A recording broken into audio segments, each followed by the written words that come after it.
Welcome into Believe in Kentucky, part of the Believe Podcast Network.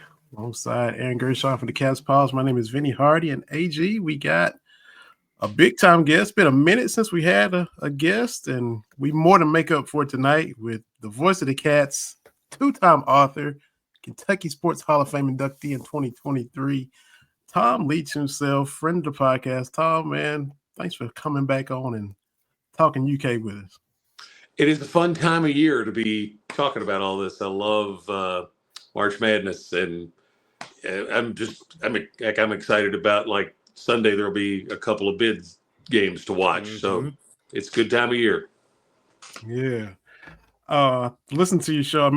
Everybody knows you host the Leach Report. I meant to put that in the intro too, but I think you're talking with Ken Spencer about how fast the season has gone by. So from your perspective, you MC Mark Pope's introductory presser at Rupp Arena. From that point till now, what has this season been like for you? You know, it was a situation where he hit every mark, pardon the pun, from when he was hired, and said and did all the right things. And then, and you knew they weren't going to win every game, but to basically start off by beating Duke, the games actually got off to a great start as well. Yeah, it's a shame they haven't been able to stay healthy. I was actually going back today and watching some of the Florida game. Haven't finished it yet, but just after watching last night's game and how they finally, scored 95. They hadn't done that in a long time. Yep. They got up 33s for a first time in a while too. Yeah, so the 32 was the most since the Mississippi State game, and that was like third game of the season. So of the SEC games. So they got back to what they were leading into conference play. I kind of wanted to go back and watch the Florida game and just kind of see what exactly that did look like at 106 to 100. So hopefully they can take that on the road now and get that pace back that he's talking about, because that is what will lead to getting more threes, and that's what they really have to be able to have a shot to take down an Auburn or an Alabama or a Florida, somebody like that. Absolutely. From, I guess, the individual standpoint, we hear certain names and you think about what could have been with the injury. Mike Casey, Sam Bowie, Nerlens Noel, but Derek Anderson. Yes. Oh, yeah. Sure. Can you remember a team with multiple guys getting hit with the injury bug in a season like we've seen this year? I'm sure it's probably happened. Seems like it happens more injuries now than there used to be. Maybe it feels like it's at least one a year lately. Yeah, maybe it's because the game's so much more physical now. I was talking to Jay Billis last week when he was in town, and we were talking about that legendary Maryland NC State game from '74, 103 to 100. Maryland, that was for NC State won. That was the only bid that the ACC was going to get to the tournament in those days, and supposedly the greatest game ever until Kentucky Duke in '92. And Jay was saying, if you go back and watch that, they'd throw it into Tom Burleson in the post, and Lynn Elmore's just kind of playing behind him, trying to block his shot, and that was pretty much it. Now it's so much more physical, even though guys are in and ladies too, much better shape than they've ever been in, much more physically conditioned. But it seems like the injuries occur more often now. But to your question, I'm just trying to think. I'm buying a little time here. Can't think of a season where really they had they've had three starters that haven't really been healthy for a long time. Butler's not going to get all the way back, but he seems to be holding up pretty well. Carr seems to be moving about like he did at his best. So I think pardon the pun again, I think the back problems are behind him. You're on a roll. That's certainly the hope. You mentioned I'm glad you talked about the Florida game. I actually went back and watched that recently as well. But the obvious points of that are the offense getting up the 33s. They were fully healthy and scoring a bunch. But what do you think is kind of going into the SEC tournament here, NCAA tournament? What are the biggest things for this team now that they know exactly, well, knock on wood, they know exactly the group of players they're going to have, hopefully no more significant injuries or setbacks with Lamont and Andrew? What do you kind of think is the biggest thing that this team kind of just needs to do in order to be successful? I know it's a loaded question, but trying to nail down exactly what has been kind of the difference between some of the big wins and tough losses they've suffered. They need to, max out as much of their defense as they can. They're not going to be great, but they're much better than they were earlier. Part of that I kind of equated to blitzing in football, when you don't quite have what you need to just overpower your opponent. So when you do that, you expose yourself some, but at least you come up with some steals and you force turnovers. And they've done more forcing of turnovers and creating more steals.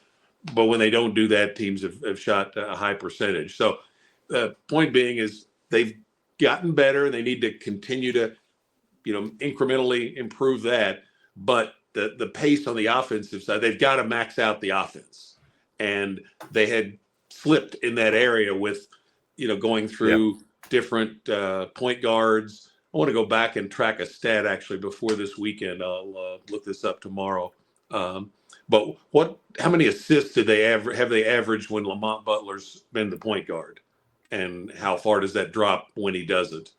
Because you look at trends, one trend, and it's only happened 6 times, but they're 0-6 when they have more turnovers than assists.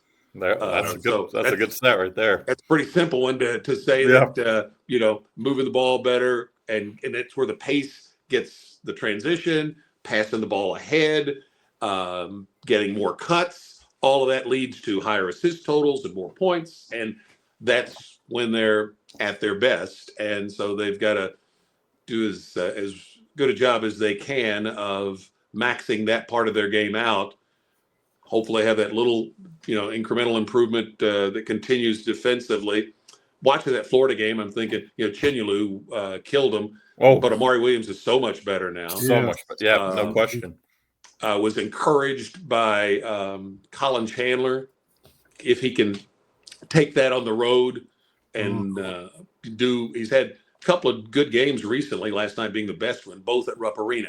Can he take that on the road and have that continue to play with that confidence offensively? Because down at Tennessee, for example, is when he first kind of made a splash, and he did it guarding Lanier. That's exactly right. He's 20 years old. He's 6'5". He's 215. He can help them. But he's got to be – he can't be a drain on the offense because, again, they've got to max out the offense. No doubt. And that's where last night against LSU, he was anything but a drain. I mean, he was attacking and playing with confidence. And if he can take that on the road and continue to do that, that could be a nice little addition to help make up for some of the loss of Jackson Robinson. No doubt. You get to watch practice. Did you see some of this slowly coming with Colin, or is it just kind of not so much slowly? Really, it was actually Monday at practice. He swung the ball to the wing, and he blew past whoever was guarding him and did a 2-hand dunk. And remember, this is the guy that won the slam dunk contest at Big Blue Madness. That's right. So he's athletic. And so when I saw that, I'm like, yeah, that's what you need to be doing.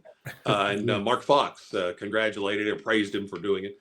And then a little later on, he curled off a screen, caught it, shot it, never hesitated. Yes. And I thought, okay, now I see it here. Can you take it into the game? And he did. So now can he take it away from Rupp Arena? And there was Aaron and I talked about it. I think the Tennessee game at home, he ends up making a great play. He's in the corner, and he hits Garrison cutting down the middle, I think, for a dunk.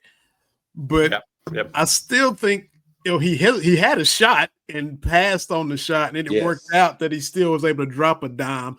But last night, just no hesitation, no thinking about it. He was just playing. He was just There was a play in the Arkansas game where he attacked off the wing, and it was a perfect path to go in and either go to the rim, maybe get fouled, or at least pull up and shoot a little runner. And he got in there, and Garrison was on the other side of two players, and he tried to wrap the pass around to Garrison, and it got stolen. Shoot the ball. Yep. I used to get a kick out of when there'd be guys passing up shots that the coaches wanted them to take. When I was working with Mike Pratt, Goose is the same way. Pratt would always say, they would only have to tell me once to shoot. That's right. That's right. Absolutely. What do you think it is this team is? I understand they have, first year new system outside of for Jackson Robinson, but and injuries, all that. But why do you think they've struggled so much to kind of get to that 33 clip that Mark Pope talked about all offseason and still talks about almost every press conference? What do you think? Because they have obviously very capable shooters, both Almanor and Kobe are two of the highest percentage guys in the SEC, but they just struggle to get to that 30 attempt mark. Even I think in games that the defenses are maybe not hawking the line as well as like Auburn did, for example. Well, that's going to be the first thing. As I say, I remember asking one of the assistants earlier in the season, and he said the other guys are making a real concerted effort to not let that happen. So that's part of it. For a guy like Chandler, I mean, he'd been away from the game for 2 years, no doubt. So it's just going to it's not surprising. It takes a little while. Again, hopefully that's kicking in for him. But I know drives Goose crazy that Kobe would turn down shots. He had one in the first minute yesterday. He's averaging about, until lately, he's starting to assert himself more, which is good. But until recently, he was averaging the same number of shots that he averaged at Dayton last season. So about 6-7 a game. That's kind of who he was. So now they need to, well, not so much nudge, just kind of shove him into a little more assertive role to take, again, I equate this to football. They talk about when a quarterback moves from high school to college to the NFL, the definition of open changes and it's smaller. And, for these guys, and he's now playing against better athletes than he played against at Dayton. So, the definition of open enough to take the shot is maybe smaller than he sometimes has appreciated. So take them. Nobody's going to complain. If you step, there was one game, it was Texas. He did a step back, probably 22, 23 footer and missed it. I don't think anybody's got a problem with him taking that. No, now, he missed it, but he'll make more of them than he misses, and in that situation. So Andrew Carr seems to be looking for the 3-point shot a little more. Heck, Brandon Garrison's shooting, I think 40% over the last few weeks, and the shot looks good. It's not like he's curling off a screen and catching and shooting it, but when they don't guard him, it looks pretty good. It doesn't look. Doesn't look like Isaiah Briscoe's 3 or anything like that. Maybe it's just me, but Carr maybe doesn't have the depth as far as range when he shoots. But to me, there's still times you're 6'11". If he's running at you, you can shoot over him. He's not going to bother you a shot. And I think he kind of passes on shots that he should take. But Kobe's 6'7", long arms, and a high release point. Yeah. So, he's well equipped to shoot, to let it fly over a contest. Yeah, absolutely. Now, it's been well documented the SEC is a monster this year, and we've seen the meat grinder. Tom, the comparisons keep going back to the Big East in the 80s when Villanova, St. John's, Georgetown made it to the Final Four. Were you at Rupp for that Final Four? Did you hang around Rupp and watch those games, or where were you at when? I actually was working at WVLK. I just started the fall before, and there was a guy from ABC Radio Sports named Bruce Morton that was one of the anchors on ABC Radio Sports that came in to cover it, but he could only cover Saturday, so he gave me his credential for Monday night. So I got to cover Georgetown, Villanova. Didn't see a whole lot of it. I love it. A lot of it because there was about 3 different versions of the ABC network that I was calling in reports to at like 15 and 22 and 35 and 50 and rotating through. So I was probably watching more of it from the press room than the gymnasium, but it was still pretty cool to be there. Yeah, see. Pickney and Rowley take down Patrick Ewing and Georgetown. That was unbelievable. It was about as close as a team gets to a perfect offensive performance. Yeah, they were lights out, and I guess they probably weren't as scared. I mean, they were in the same conference. They'd seen them, they were intimidated. Over. Yeah. Georgetown, part of their MO, I think, in those days was intimidation. That's right. Probably won games before they started, but teams that they played regularly didn't. They had been through it. Yeah, and it was rough and tumble. Those guys, it was physical. They hate each other, and they, that part was already, we'd already seen them twice throughout the year. So yeah. Yeah, I'd like to go back and see what the injury count was in those days, because today couldn't be. It feels like a whole lot more physical than it was back then in that league. Yeah, absolutely. Do y'all think? And Aaron, we talked about this too. Going forward with Mark Pope's offense, and we've seen the strides Amari has made. Oh yeah, but then maybe there's layers to it when you get a big that can shoot, that can stretch the floor, that's playing the point center, but also, hey, he can actually shoot from deep. So does that maybe another layer that we can see in the coming years? I don't know if, Marino, Garrison, he keeps talking about Garrison's ability to shoot. Maybe he can be that guy, and that can be another something for opposing defenses to worry about in the future. Yeah. You hope you don't have to give up the strength of Amari to get that. Is it going to have to be, or if you give up some of the strength, maybe Brandon can become a little more adept shot blocker. I think he can probably get stronger too. But I just think about the Auburn game. Broom was able to move everybody but Amari around pretty well, and he ran into Amari, and he wasn't going anywhere. He wasn't going anywhere, is right. At some point, Amari, and this will be interesting, kind of back to the Florida comparison, and Chinyalu of Florida, who moved everybody around pretty adroitly that day. At some point, I think Amari figured out, you mean I can shove this guy back and you won't call anything? That's right. Yeah, because they're not calling down on them either. So that's why the games last 2.5 hours sometimes, and if they start calling too many of them. That's true. Anyway, he has really come on, and so he's quite a force in there. But so it's going to be interesting. Can you get that and have the guy who's more built like Brandon that can shoot the three, or do you trade a little bit of one for the other? I don't know. We'll see. Yeah. And go ahead, Aaron. Go ahead, AG.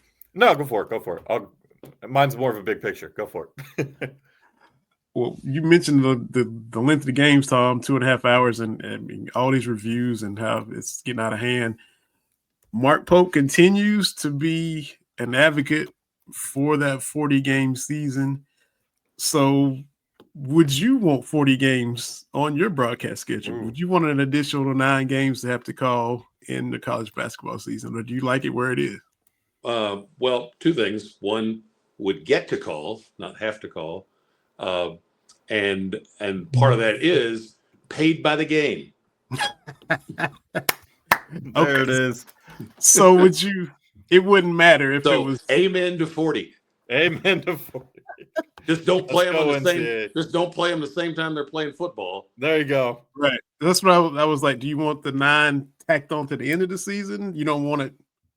Whatever you want to put them, just don't put them overlapping. So they don't have to find somebody else to do one of them. Yeah. Fair and enough. I enjoy doing them too. But there's two parallel tracks operating there. Exactly. There you go. But although I was listening to the Field of 68 podcast today, and they had Dan Gavitt who runs the tournament for the NCAA on their show, and he had a couple of interesting comments. One, they asked him about the more games, and he said, you'd have to pretty drastically alter the schedule to get to 40, but he said there is some movement for at least a couple more. So, I don't know if we'll get to 40 instantly, but maybe it eventually moves there. But he seemed to be saying that, and it's not his decision, but the people he works with, it'll be their decision, and coaches and the like. And he said there is some. It sounded like there was maybe a chance that there'd be maybe a couple of more games. I always thought Cal's idea of playing some in August, even if they're exhibition games. I agree. When there's nothing else much going on, football hadn't fully geared up yet. Yep. Those games in the Bahamas or up in Toronto, those were a blast, and you get to see your team, and get to see what your team's going to look like. Play, some of those kind of things on an annual basis instead of every so many years. And then the other thing that came out of that interview with Mr. Gavitt was that, and I will get an amen, I think, from this, or he will, that they need to come up with some kind of challenge system and get away from the just incredibly too many monitor reviews and too long. Mm-hmm. Yeah, it's no question. It's just a drain on the game. Yeah. So, I don't blame the officials because they're doing. I mean, we all do. What your boss is going to mark you up for if you don't do. Yeah. So you do what they tell you to do. Mm-hmm. Yep. Yeah. So the Auburn game. The plan. Yeah, the Auburn game, South Carolina and Arkansas tipped at the same time, and I think it was 47 minutes before Auburn and Kentucky finished that they got done, and then Kentucky baseball over at KPP played 9 innings in a 6-1 game, so not like a 1-0 quickie. They were done before Kentucky Auburn. So how about that? You got to change it. The Vandy. Was it Vandy, South Carolina last week ahead of the Oklahoma game? A&M. Vandy and A&M. Yep. Yeah, good for our radio audience because they had no option. But if you're a fan watching the game, that's and it's bad for the people waiting to see their team, and it may be worse for the people watching their team. In that mm-hmm.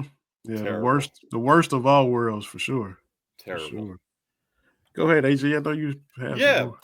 So obviously we're talking about just how good this SEC is and all the factors with this Kentucky team. What would you say, given obviously the expectations for this team going into the season were probably about this, except it was just the way that came about it, beating teams like Duke, Florida, Tennessee twice.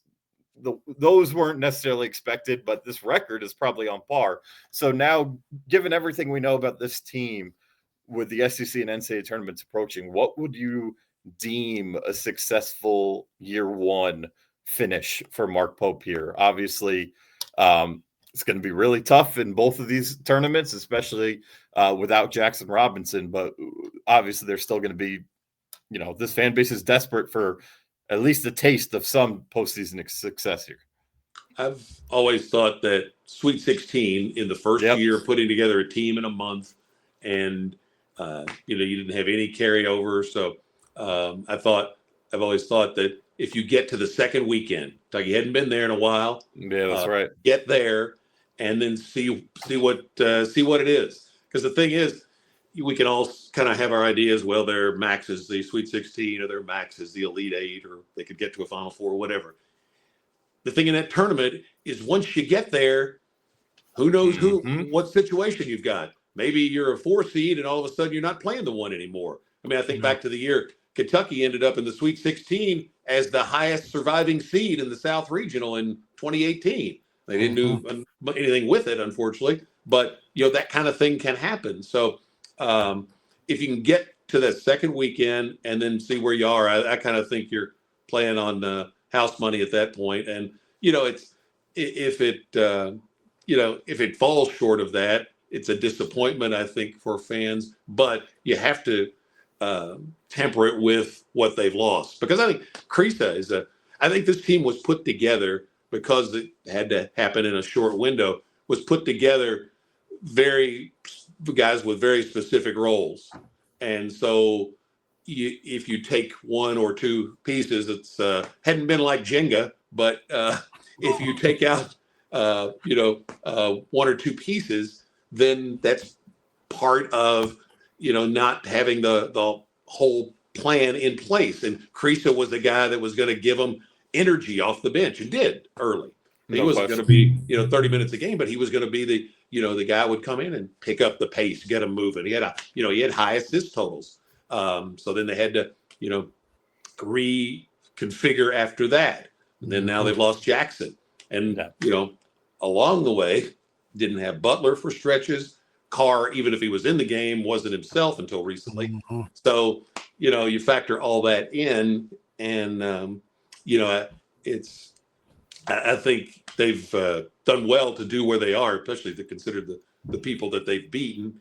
I have to think if they'd been a little more lucky with injury, they'd be sitting there at, 23-7 or something. I would agree. Yeah, that's why we started off the whole episode with, as far as we remember the single guys, big stars that were lost, but as far as just multiple guys, and basically the point guard position was decimated. You're down to Travis Perry, having to throw him in the fire. I just don't know if the injury bug is hit as hard as in recent memory that I can remember. Yeah, and it hit hard at one position. I mean, it was a little like the quarterback position for the football team in 19. Yeah, that's right. There was no Lynn Bowden of the hardwood. Yeah. And what's crazy about it too is the only guy, and correct me if I'm wrong here, because I absolutely could, but the only guy on this roster going into the year that really had a big injury background was Kobe Barea, and he's he gutted through a lot of it, but I'm pretty sure Andrew Carr told us he had missed one game in his career, and it was a preseason game. Lamont Butler, I went back. I couldn't find any extended period he missed. Jackson Robinson, played sparingly during his time at A&M in Arkansas, but no injury issues. So, and Kirk Reese, the same thing over his college career. You put together a team that has had very successful stamina and health throughout their college career, and you kind of just hit some bad luck like Kentucky has seen the last couple of years, regardless of the coach. So you hope that that balances out over time, right? And you get a somewhat clean year next year, maybe. Exactly, that's the hope. So I know you do the call-in show every week too with Mark Pope on usually Mondays, or you adjust it depending on the schedule. Has social media made that easier or harder? You get more questions and comments, but now we see you on your phone, you're scrolling, you're having to check Facebook, having to check X, you're having to do all that. So is it easier or harder now to host that show? I guess it's a little more, few more things to do in terms of checking that, but you have more sources from which you can get not only questions but good questions. And sometimes some of the best ones come off social media, ironically. So I think there's actually even a little more we can do with it. I think we need to probably incorporate an email for the, maybe older fans that don't do Twitter or pull in Facebook a little more. I don't know, something to. But he's been fun to work with. He seems to be just the ideal guy for this job because obviously knows the game, knows this place. And he seems to me, I mean, it's just my first year working with him, but he seems to me to be the ideal kind of guy in that he doesn't seem to get defensive about questions or criticism. No. And you're welcome to have your opinion. I want to hear what you have to say. Okay, that's interesting. Let's talk about it. But at the end of the day, you're not going to move him. You're not going to, get him to, play guys longer than he wants to play them or rotate them any differently.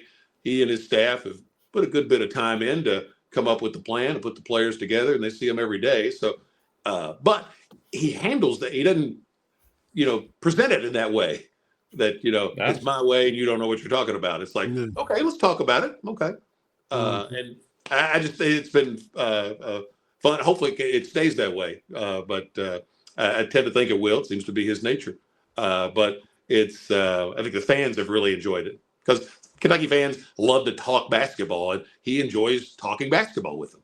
Yeah, for sure. And we've, I think, all learned, new terminologies, and he'll get in depth. And as Jalen Whitlow, when he's here, he nerds out on basketball. Jalen, every once in a while we have to stop and okay, what's and sometimes I may know what it is, but I want to make sure fans are understanding what is a Barkley cut or an Aggie cut or some of these things, or a pop rule, or so we've tried to not so much educate fans, but give them insight into what the lingo is that this particular staff uses. Yeah, and I think that's good for the show when you do that. And it's, he's going to talk that way every time. And so you don't have to go back. The regular listeners know what he's talking about because you asked him what it was and he explained it. And now everybody just kind of, oh, yeah, he's talking about this because, Tom This is asked going him to about sound a little like Linda Richmond from Saturday Night Live for a second, but talk amongst yourselves for just a second because this battery, I think, is about to die. I can barely hear you. And I have a cord with slightly more than an arm's reach away. Oh, okay. All good. Yeah. But yeah, man. There we go. All right. And now he's back. We weren't going to keep you much longer anyway, but I am going to have to ask you about your Reds once you get it all situated. Yeah, it's still not, the volume for some reason has dropped off, but I can hear you.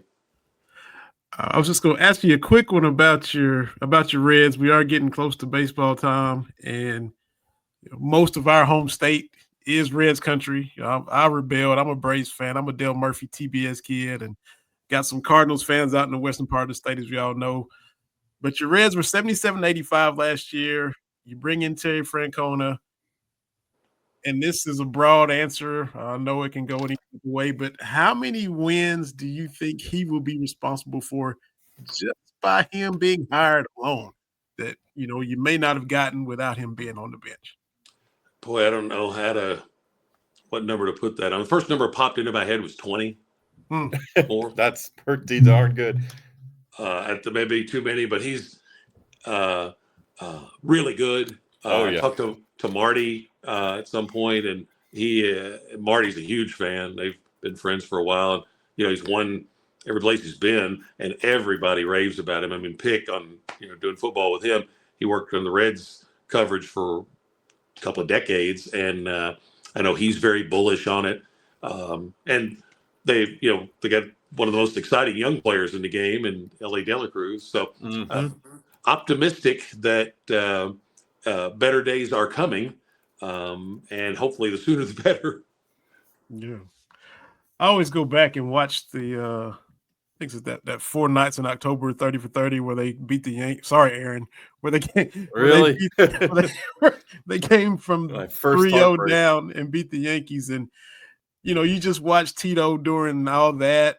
Back against the wall, how he's interacting with the players, how he's interacting with, we're a bunch of idiots, and the whole thing that those Red Sox did. And, as a Braves fan, when I saw the Reds hired him, I'm like, that's a good hire. That was I sound spoiled saying it. That was probably the first move that I can remember as a Yankee fan. I was jealous of the Reds because I've been on the fire Aaron Boone train for 5 years.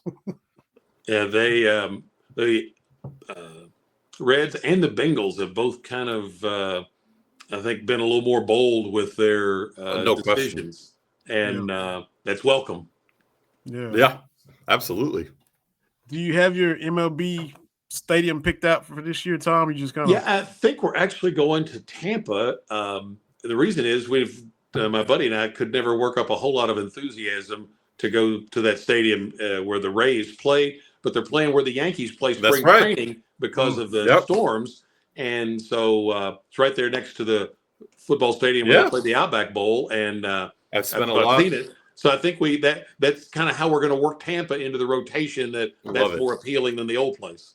Yeah, I've spent a lot of time at both because I've had a lot of family connections down there, and I've done a lot of. I used to go to spring training every year. It is awesome, and there's a bridge that connects the Yankees and the Bucks. And then I will say the Trop, while it's definitely not the sexiest place in the world, but there's something about watching a game there that's just you can't do it anywhere else. It's like unique, and it doesn't hurt either. My mom is a very casual baseball fan, and to get her to go to games, we'd have to go to the Trop because it's air conditioned. So that was a perk. We did our trip to Phoenix one year. It was 108, but it was a pleasant 72 in the Diamondback Stadium. Back in 2020 is actually when COVID had just left the state of Washington and arrived in Tampa. And I flew into Tampa that 2 days ahead of the trip to Gainesville. It turned out to be the last game of that season, and went to a spring training game. And I wanted to go to an old stadium, and I went to the Tiger Stadium in Lakeland, which is the oldest spring training stadium. That's right. Yeah, that's a cool one.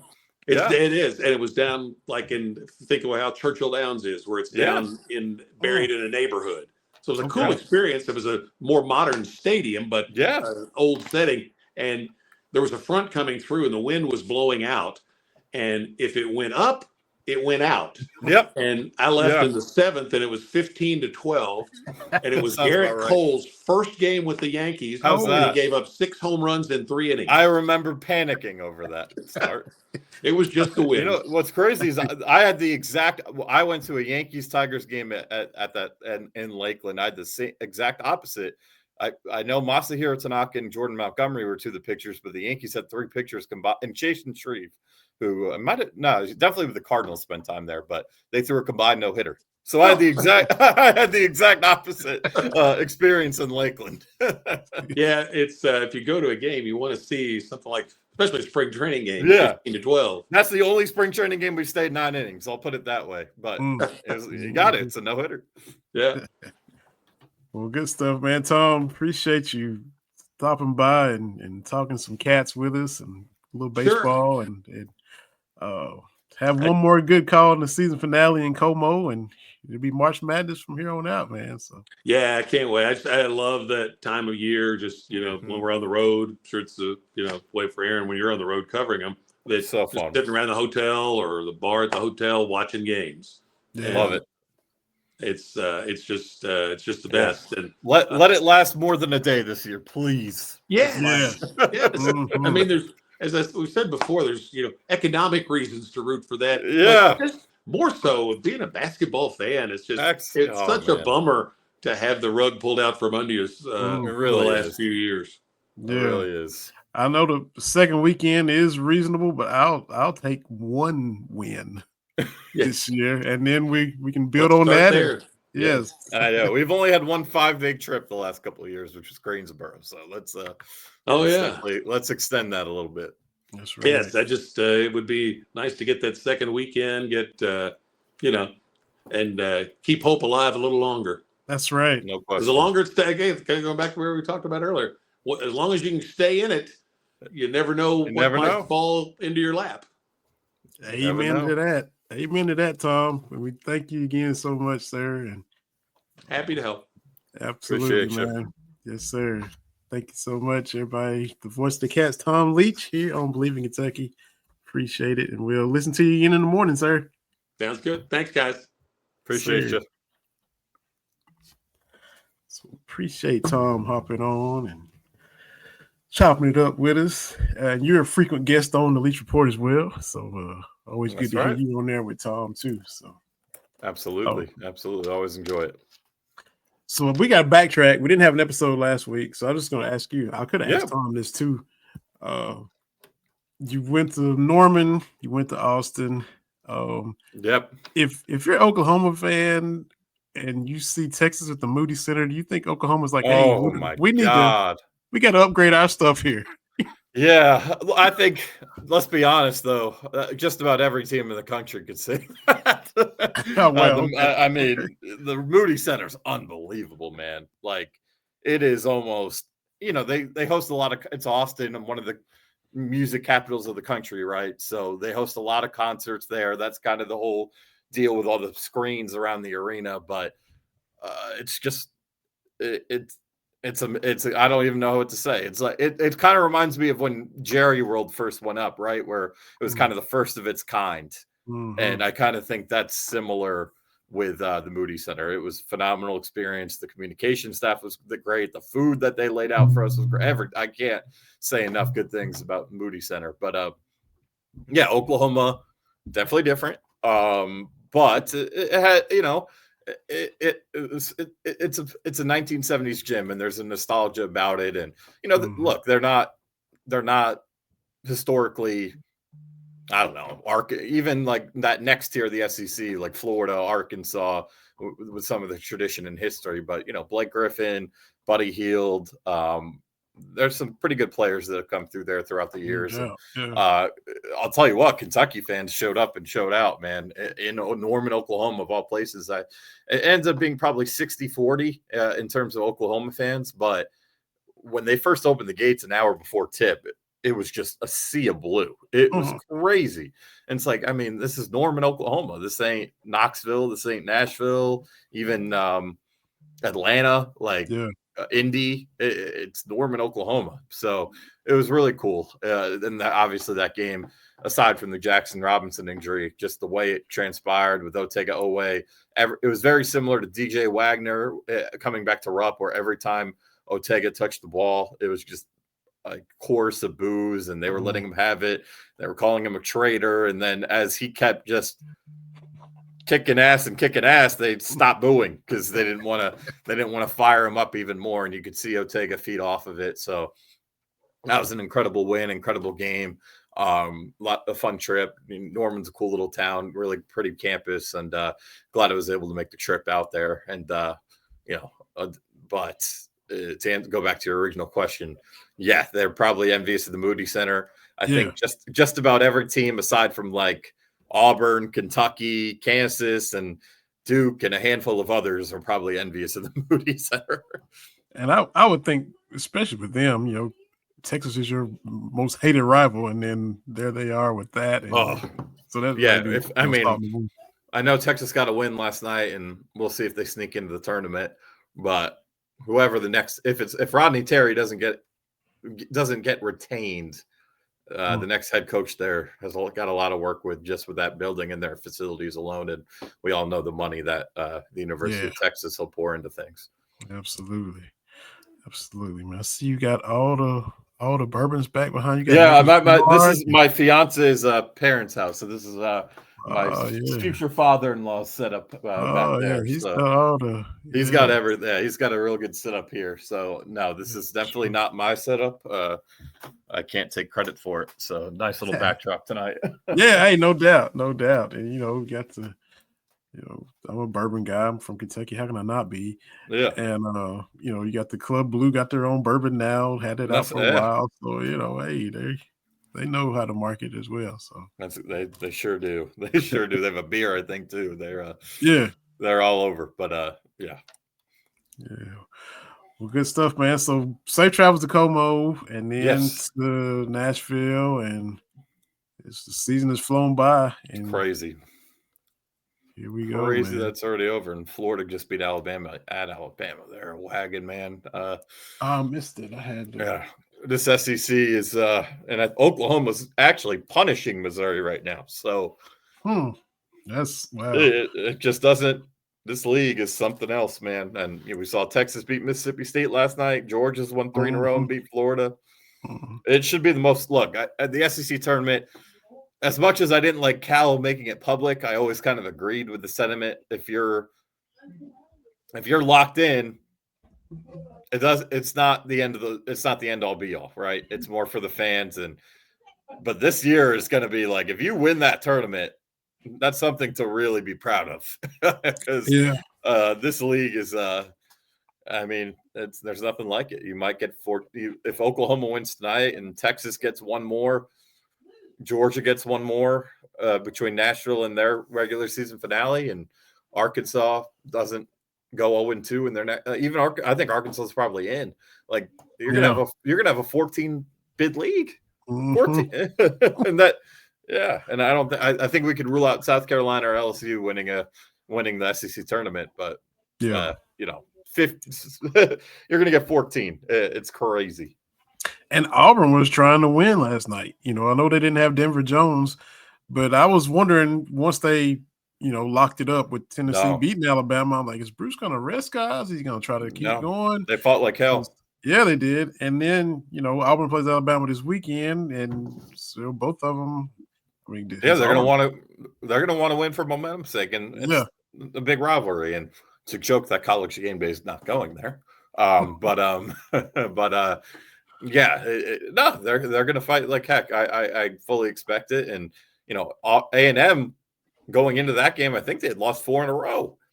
Oh yeah, they were desperate. They needed it bad, and they go out and they get their first ever win over number one. So it's just this league is just in like. I think I like Ken Palm's bank tricks, but I saw he wrote an article and didn't not the best argument saying the SEC is overrated. I'd say now that Missouri's the only team I haven't seen in person yet. Actually, I'll take that back. I didn't go to Mississippi State this year, but they have almost the same team as last year, so I have a pretty good feel for them. Outside of honestly, outside of like LSU, because they were terrible last night, there's not a single team where I'd be like, yeah, like this team is terrible. Like even South Carolina, like Colin Murray Boyles, every team in the SEC would be happy to have that guy on their squad. So it's just it's crazy. I've never seen anything like a single conference that the SEC has been this year. And South Carolina could easily have 6-7 conference wins. Oh, and they could have been over Auburn and Florida. And yeah, I mean, it's just they led Florida for 39 minutes and 58 seconds. I mean, just and Auburn was a 3-point loss, I think, and at home they're a really tough out. They struggle on the road, but they're a tough out at home. And look, if I'll say this, this is not a shot at Arkansas because they've had a really good month and Cal's got them going a bit. But if that ends up being an 8-9 game, or excuse me, a 9-16 game, which is possible that Arkansas is the 9, and which could set up Kentucky, Arkansas on Thursday. But Lamont Paris is 3-0 against Cal now. Yeah. So don't rule out. I'm not, even if they play Mississippi State, don't rule out South Carolina winning in the first round and that being the opponent for Kentucky or whoever the 8 seed is on Thursday. South Carolina, they were in the NCAA tournament last year for a reason, and I think South Carolina and LSU were the lowest 2 NIL spenders in the league, and I think you see at least one of them. I know LSU already said they're not going to let that happen again, so the league might, if one of those teams has a bounce back year and no one takes a major step back, here we go. It's going to happen again next year. Yeah, that's it. Well, another fun episode, man, and we'll have to get into some little spring football and some of the newcomers and all that, and with the completely nude squad and all the additions and all that as well. And Stu spoke at his presser, and so we'll get some of that worked in. March Madness baseball, the women's team got a double bye, so they're a 4 seed sitting in the SEC tournament coming up this week, happening right now. So a lot going on, man. It's that time of year, and we will dive into all of it each and every week on Believe in Kentucky. It's follow, subscribe. It's on YouTube. Listen where you get podcasts. However you want to consume it, feel free to do so. But we'll be back at it next week. So, man, safe travels. Appreciate it. We'll do it again next week. So appreciate everybody. Thanks again to Tom Leach, the voice of the Cats. Had a fun conversation with him. Y'all would definitely enjoy that. And we'll enjoy bringing you the next episode next time. Check out A Sea of Blue too. They post their episodes on their site. And we'll hop on off of here right now. So AG and Gershon, Vinny Hardy, Believe in Kentucky, Believe Podcast Network. See everybody later on.